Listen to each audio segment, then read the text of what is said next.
ఓం నమ శివాయ. ఓం శక్తి సదాశివం. మన గిర్జన వైద్యములో ఈరోజు ఈ మందు విషయంలో ఎన్నో కుటుంబాలు సర్వనాశనం అవడం మన కళ్ళ ముందు చూస్తూనే ఉన్నాం. ఈ మందుకు బాంచానై తాను చెప్తున్నారు, మాకు ఉండడానికి ఇల్లు లేదు గురువు గారని.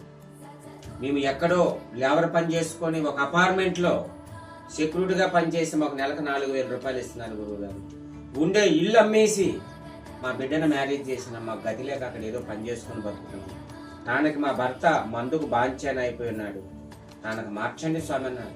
మన గిర్జన వైద్యంలో ఈ అమ్మవారు ఒక ఆశీస్సులతో ఈ రోజుకి ఎందరికో ఇచ్చున్నాం. ఎన్నో కుటుంబాలు సత్యశ్యామలంగా ఉన్నారు. ఆ అమ్మవారు ఒక దీవెనలతో మన గిర్జన వైద్యం గురువులు నేర్పిన ఒక విధానంతో ప్రతి కుటుంబం సత్యశ్యామలంగా ఉండాలని నా మానవ ప్రయత్నం నేను చేస్తూనే ఉన్నాను.